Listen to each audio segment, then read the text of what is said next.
Parul university के placements का कोई रिप्लेसमेंट नहीं, इसलिए टॉप कंपनीज की फर्स्ट चॉइस। आप तो समझ ही गए होंगे। Join Parul university, Vadodara, Gujarat.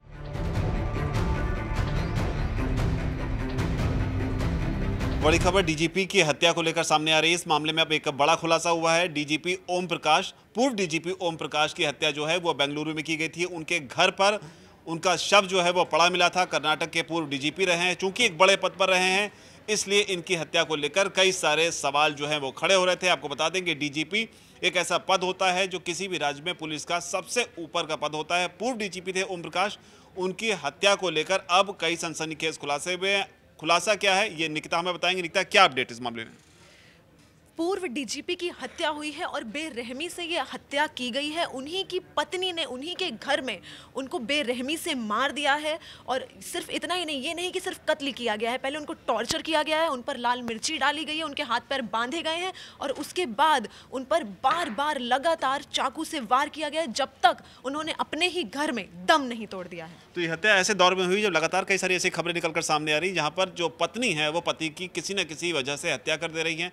कई जगह जो है इस तरह के मामले सामने आए जिसमें पूर्व प्रेमी का जो है वो मामला दिखाई पड़ा है, जिसमें अगर आपको याद होगा तो मेरठ में किस तरीके से हत्याकांड को अंजाम दिया गया, जिसमें पति को मारकर उसकी लाश को ड्रम में कैद कर दिया गया था। लेकिन यहाँ पर हत्या के पीछे का कारण क्या है? यहाँ प्रेम प्रसंग का मामला नहीं है, यहाँ मामला प्रॉपर्टी का है।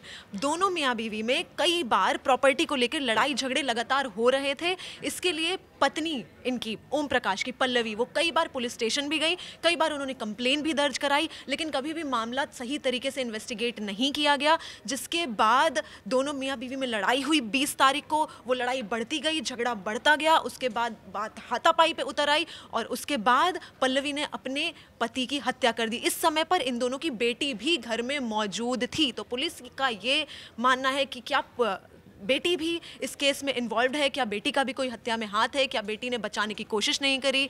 उसके बाद पल्लवी ने सिर्फ इतना ही नहीं किया, मारने के बाद इन्होंने अपनी एक मित्र को, अपनी एक सहेली को, अपनी फ्रेंड को वीडियो कॉल किया। वीडियो कॉल करके उन्होंने पूरा मामला बताया कि मैंने ऐसे ऐसे अपने पति की हत्या कर दी है।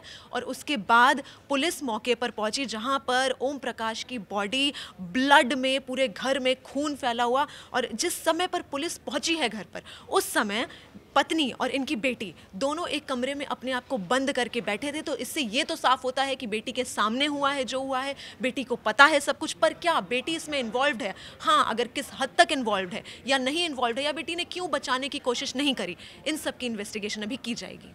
तो कुल मिलाकर जो ओम प्रकाश थे वो 1981 बैच के आईपीएस ऑफिसर थे और 2015 में वो डीजीपी के तौर पर कर्नाटक में पोस्टेड रहे। हालांकि अब उनकी हत्या को लेकर जिस तरीके से हत्या को अंजाम दिया गया कि पहले उनकी आंखों में मिर्ची पाउडर झोंका गया, उसके बाद उन्हें बांधा गया और उसके बाद उनके ऊपर ताबड़तोड़ चाकुओं से हमले किए गए और ये हमले भी उनकी पत्नी की तरफ से किए गए। तो अपने आप में बेहद सनसनीखेज मामला है। जो भी अपडेट आएगी अब तक लेकर आते रहेंगे। फिलहाल इस तरह के मामलों को लेकर आपकी क्या राय है, आपको क्या लगता है? जो भी आपको कहना नीचे अगर कमेंट सेक्शन में उसे आप जरूर लिखें। धन्यवाद।